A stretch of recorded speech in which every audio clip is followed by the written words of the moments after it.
It's my pleasure to welcome you to Nairobi for the 26th Annual General Meeting of the Africa Trade and Investment Development Insurance. Your presence here as member states, shareholders, development partners, and private sector leaders reflect our shared conviction that Africa's prosperity will depend on the strength of its own institutions and the depth of our partnership. 25 years ago, Kenya joined fellow COMESA member states to establish what was then the Africa Trade Insurance Agency. It was founded on a simple belief that Africa deserved institutions capable of transforming risk into opportunity and attracting investment on terms that reflect our true potential rather than outdated perceptions. Today, that belief stands vindicated.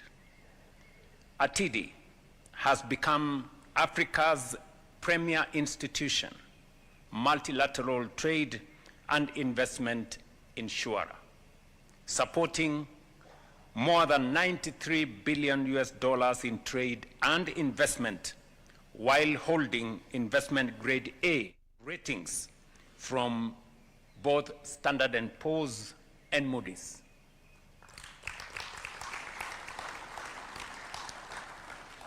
Congratulations, ATIDI. Yet, we gather at an extraordinary moment. The global economy is reordering. Trade is being reconfigured. Geopolitics is fragmenting, and development finance is under tremendous strain. These pressures are not perceptions, they are real.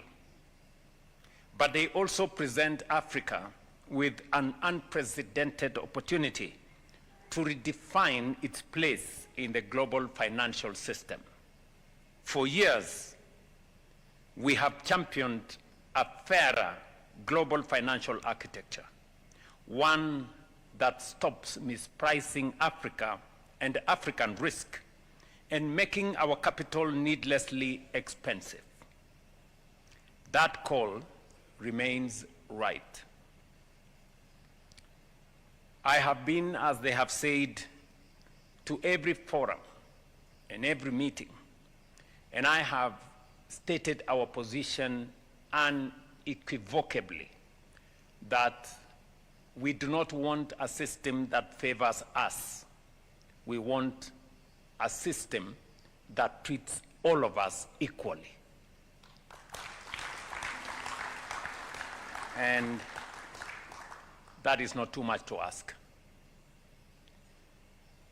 But Africa cannot wait for reform from elsewhere.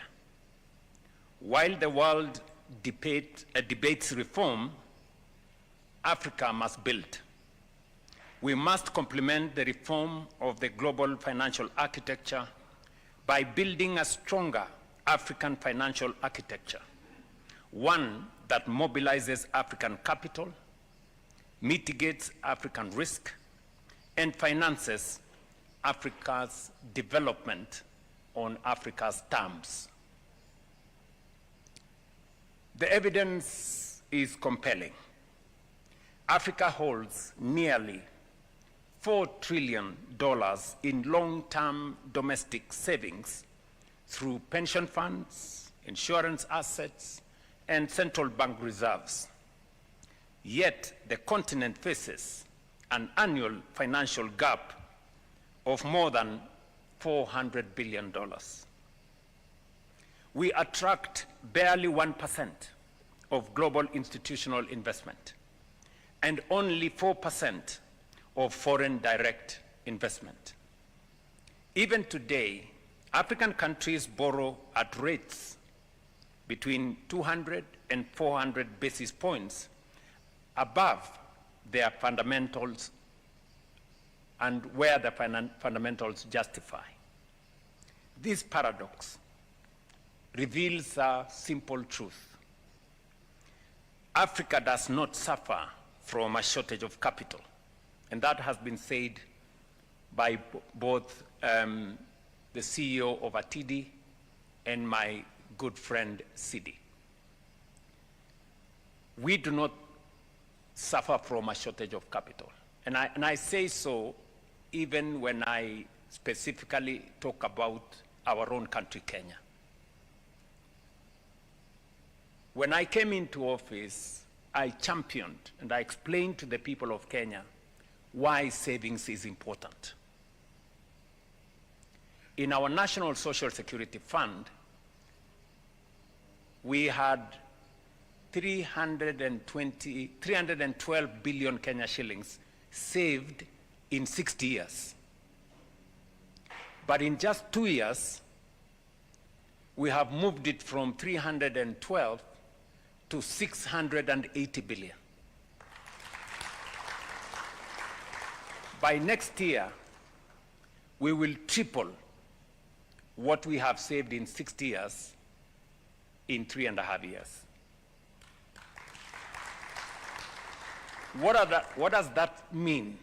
It means there is no shortage of capital. It is us getting organized and getting the resources we have organized and using it for our own development. So when we say there is no shortage of capital in our continent, that statement is very, very true. From my own experience, in just 3 years, I have seen how we can mobilize domestic resources. It is easy. Actually, it's not easy. It is difficult to go borrowing money from people. They subject you to all manner of things. You know, do this, go and pass this law. How about those things, what are those ones called? You go and pass the sexuality laws, go and do this, go and do this. You know, things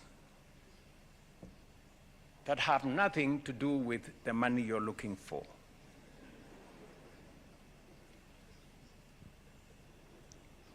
But, of course, you are subjected to such if you refuse to do what you have to do. Let me give another explanation. We decided as Kenyans that we are going to get rid of slums. We're going to work towards getting rid of slums. We're going to build a big portfolio of a housing program. It's been in our books for many years. We tried to borrow money from different places to implement the program, and it was not possible. It was not tenable. It was not practical. It was not sustainable.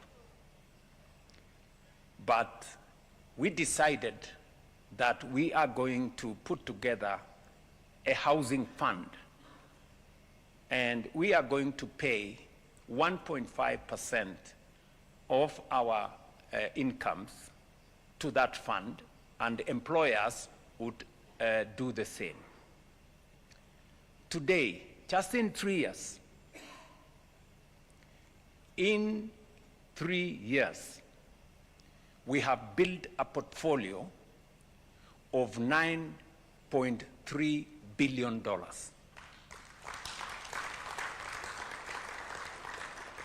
How much? $9.3 billion. That is 1.2 trillion Kenya shillings.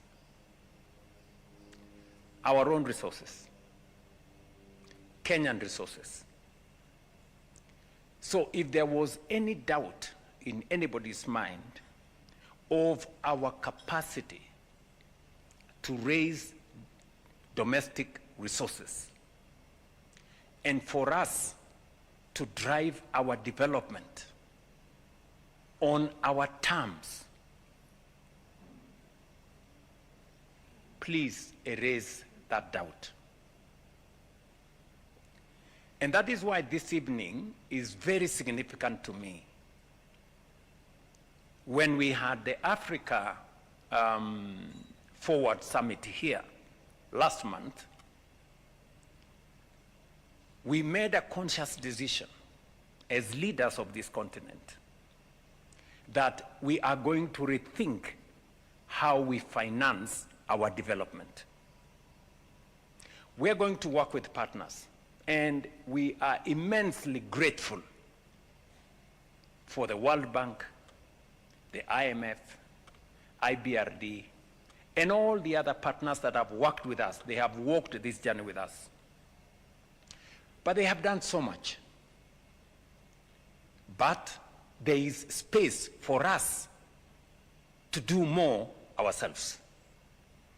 And we cannot delegate what we can do for ourselves for others to do for us. It is not fair to ourselves. It is not fair to them. We must do what we must do. And we made a very conscious decision and said, we must stop the blame game. We must stop blaming others for our own underdevelopment.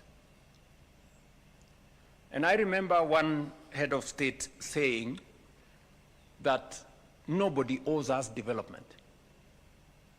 We owe it to ourselves. Development is first and foremost our responsibility as leaders in this continent. African development is first and foremost our responsibility. And we must take charge of it. It is easy to blame other people, especially for failures that have nothing to do with them, but everything to do with us. So we decided that we are going to do, we took a position, which you remember, my good brother Sid, I put that position very squarely at the G7, that as a continent, we no longer want relationships that are based on dependency. No. We want relationships that recognize sovereign equality. Number two, we said we do not want relationships built on assistance or charity. We want relationships that are built on partnerships that are mutually beneficial. And number three, we said we are going to reject any engagements that are built on exporting African raw materials and extraction, that we are going to work on investments that create win-win outcomes for investors and for ourselves, and that is built around value addition and value creation and creation of jobs right here in our soil. Those three are the irreducible minimum for us and our engagement with partners and friends going into the future.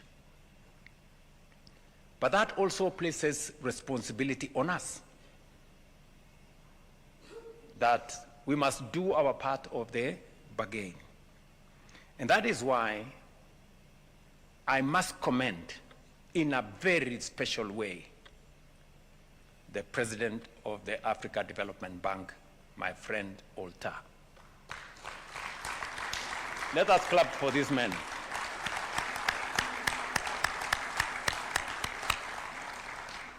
I mean, he's a, breath of fresh air. Because when he came on board, he removed the old rivalries amongst our African multilateral institutions.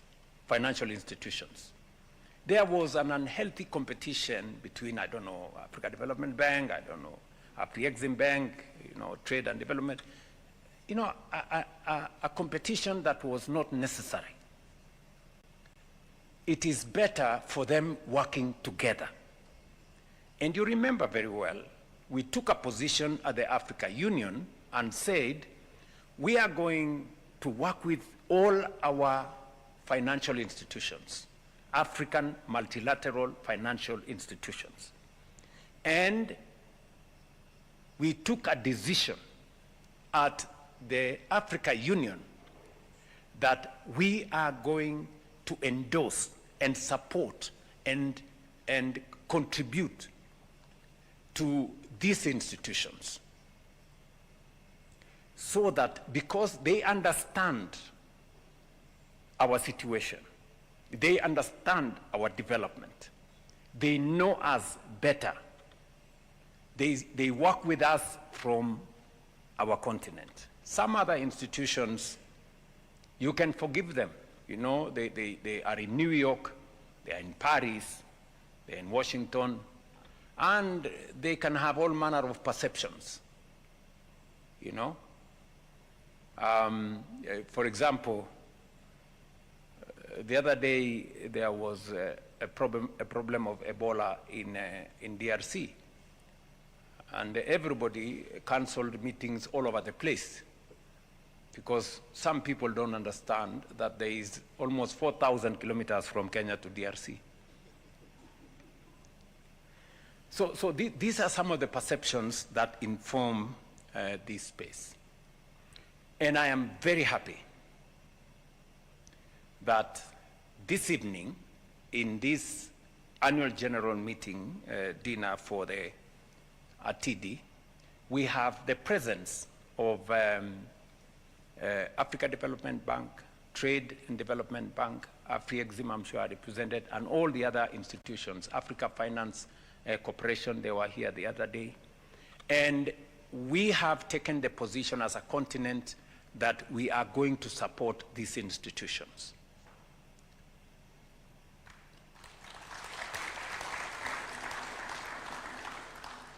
Endorse them and also put our resources behind them, because that is how they will gather the legitimacy, they will get the financial muscle to be able to drive and mobilize our own development. This understanding drives Kenya's leadership of the new African financial architecture for development. My good brother Olta, you can count on Kenya 100%. We believe in the new African financial architecture for development. It is going to be the solution for our development. And we are matching what we are saying in Kenya with what we are doing. We are mobilizing our own savings. As I've just told you, we are going to triple our savings in the next 3 years. We are mobilizing our own resources. The National Infrastructure Fund, which we enacted the law in the last, I think, 3 months, in March. By end of this week, we will have mobilized 300 billion Kenya shillings into the National Infrastructure Fund. That is roughly about $2.3 billion. And it was very sweet news when I heard you guys say that for every dollar, you can help us mobilize $10. So we are in good space. I had told the citizens of my great country that we have a 5 trillion program. And they were looking at me and wondering how that was going to be possible. You've heard this gentleman talk here. We are already at 300 billion Kenya shillings. If you multiply that by 10, that is 3 trillion. So we are just waiting for another 2 trillion and we can implement all our programs.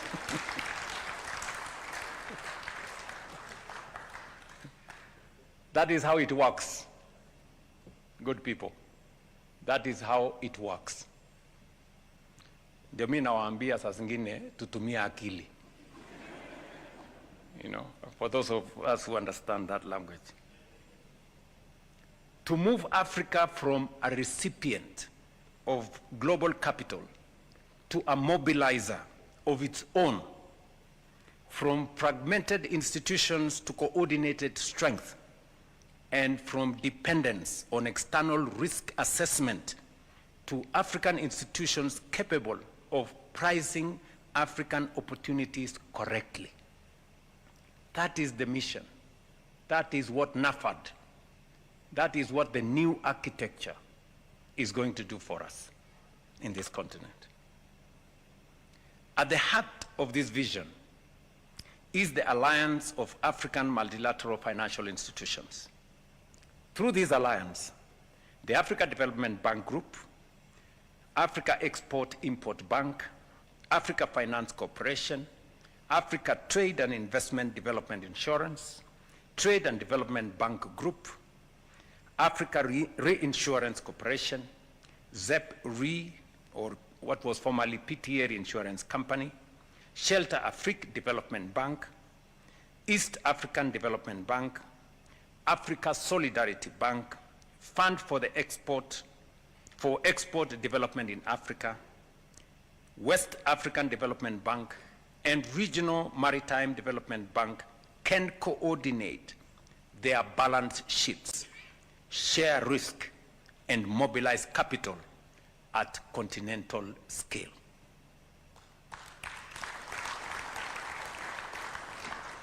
Good people, please don't let us down. You know, don't let us down. Because this is our moment, you know. And I am very happy that I am in this space as a leader in Kenya and in this continent when we have leaders in our financial institutions that are as aligned as these good people who lead this institution. I am pleased to announce that today, in the cabinet, the government of Kenya approved the establishment of the Secretariat of the Alliance for African Multilateral Institutions here in Nairobi. I did commit that we were going to provide space for a secretariat for the alliance so that we can create more muscle and strength by being coordinated. Within this alliance, ATIDI occupies a uniquely strategic place. Investment follows confidence, and confidence follows credible risk mitigation. For 25 years, ATIDI has demonstrated that African institutions can transform risk into opportunity.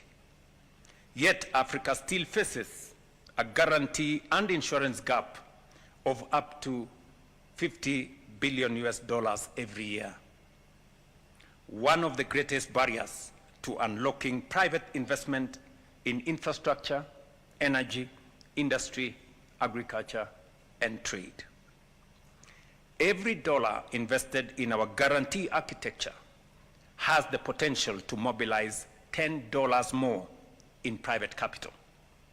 That is why I call for the accelerated recapitalization of ATIDI. Our ambition should be to build ATIDI into a continental guarantee institution with a capital base of $2 billion, supported by a capital framework capable of delivering guarantee capacity that will go all the way to $10 billion annually. And I want to commend the Africa Development Bank Group. After the meeting we had here of Africa Forward last month, my good Brent City here went to the board, and you just heard from him, the board of Africa Development Bank approved to increase their shareholding in Atidi 5 times. From 3% to 14%. Now, Africa Development Bank becomes the largest shareholder of Atidi. Kenya was the largest shareholder until the other day. I would have been unhappy that we have been overtaken. But I am happy that we have more money to seek guarantee for our development. So congratulations, Africa Development Bank.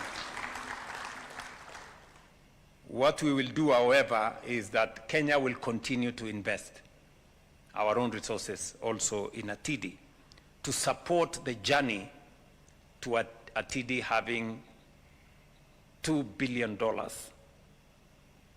of their capital for them to be able to undertake the mandate that they have. Today, I invite every member state represented here to join Kenya in launching the Nairobi Capital Compact on Africa economic sovereignty. The compact rests on 5 commitments: to progressively recapitalize Atidi, to strengthen the alliance of African multilateral financial institutions, to mobilize Africa's domestic capital, to expand our guarantee and risk-sharing capacity, and number 5, to build globally competitive African multilateral financial institutions. This is an invitation to governments, institutional investors, and development partners alike to finance Africa's transformation on the correct terms. Kenya's confidence is grounded in experience. Since its inception, Atidi has supported more than $7 billion in investment across Kenya's energy, transport, manufacturing, agriculture, and trade sectors. In the past 2 years alone, it has facilitated $960 million in new investment. Projects such as Menengai Geothermal, Lake Turkana Wind Power, and Kipeto Wind Farm demonstrate what effective risk mitigation makes possible. Our bottom-up economic transformation agenda requires investment on a scale that public resources alone cannot provide. Private capital must therefore become our partner. Strengthening Atidi is not only in Africa's interest, it is firmly in Kenya's national interest. Kenya will lead from the front. Accordingly, I announce today our intention as we go into the future, as I did in our last meeting, Kenya's capital participation in Atidi progressively to increase with an initial $25 million. We will continue to increase until we arrive at $65 million.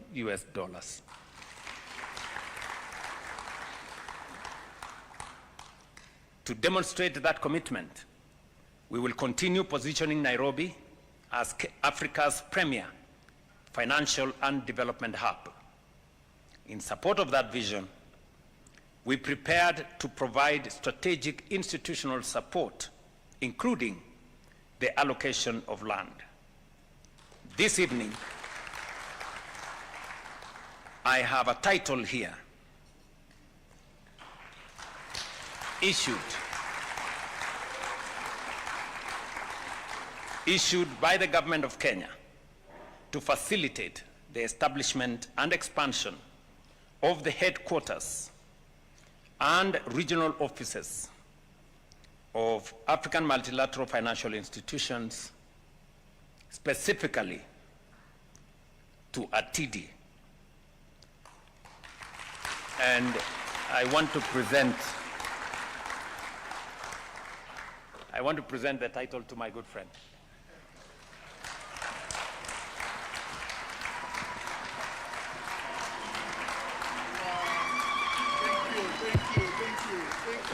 Makofi yajae kabisa. Let's give a warm clap for that. Thank you so much. Thank you.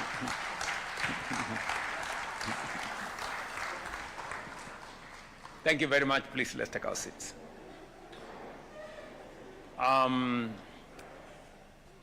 This is a 2-acre piece of land in Upper Hill, valued at $8 million.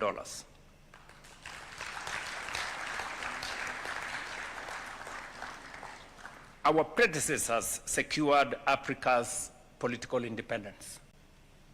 Our generation must now secure Africa's economic sovereignty. That sovereignty will not be won through declarations.